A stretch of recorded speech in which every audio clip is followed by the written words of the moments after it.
Cricket లో అన్ని ఫార్మెట్లు ఒక లెక్క, ఐపీఎల్ మాత్రం మరొక లెక్క. క్రికెట్ అభిమానుల్లో ఐపీఎల్ కు ఉండే క్రేజ్ మామూలుగా ఉండదు. కొత్త సీజన్ స్టార్ట్ కాకముందు నుంచే ఐపీఎల్ 2026 నిత్యం వార్తల్లో నిలుస్తుంది. తాజాగా ఐపీఎల్ కొత్త సీజన్ సరికొత్త వార్తల ద్వారా సంచలనంగా మారింది. ఇంతకీ ఆ వైరల్ న్యూస్ ఏంటంటే, ఈ కొత్త సీజన్ లో మరొక జట్టు అమ్మకానికి సిద్ధంగా ఉన్నట్లు జోరుగా ప్రచారం జరుగుతుంది. ఇంతకీ ఆ జట్టు ఏంటి, దాని కథ ఏంటో ఈ స్టోరీలో తెలుసుకుందాం.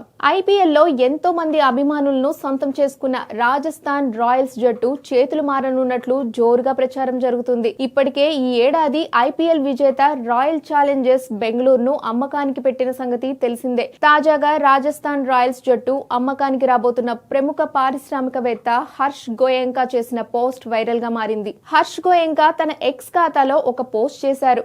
ఈ పోస్ట్ లో ఒకటి కాదు, 2 ఐపీఎల్ జట్లు అమ్మకానికి ఉన్నట్లు తెలిసింది. అవే ఆర్సీబీ, రాజస్థాన్ రాయల్స్. వీటిని దక్కించుకునేందుకు రేస్ లో 4-5 ఉన్నారు. వీరిలో ఈ ఫ్రాంచైజీలు ఎవరికి దక్కనున్నాయో, కొత్త యజమానులు ఎక్కడి నుంచి వస్తారో అని రాసుకొచ్చారు. ప్రస్తుతం ఈ పోస్ట్ సోషల్ మీడియాలో వైరల్ గా మారింది. ప్రస్తుతం ఆర్ఆర్ జట్టు రాయల్ స్పోర్ట్స్ గ్రూప్ చేతుల్లో ఉంది.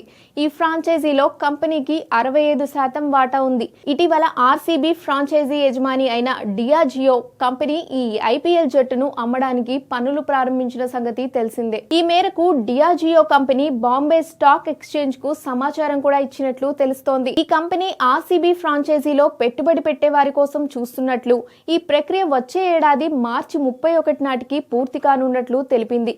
ఈ ఏడాది అక్టోబర్లో ఈ జట్టు అమ్మకం గురించి ఫస్ట్ ప్రముఖ పారిశ్రామికవేత్త అదర్ పూనావాలా హింట్ ఇచ్చారు. ఇక ఇప్పటికే రాజస్థాన్ సంజు సామ్సన్ ను వదిలేసిన సంగతి తెలిసిందే. అలాగే ఆ జట్టు కొత్త కెప్టెన్ గురించి కూడా సందిగ్ధత నెలకొంది. దీంతో ఆ ఫ్రాంచైజీ చుట్టూ అసలు ఏం జరుగుతుందో చూడాలి.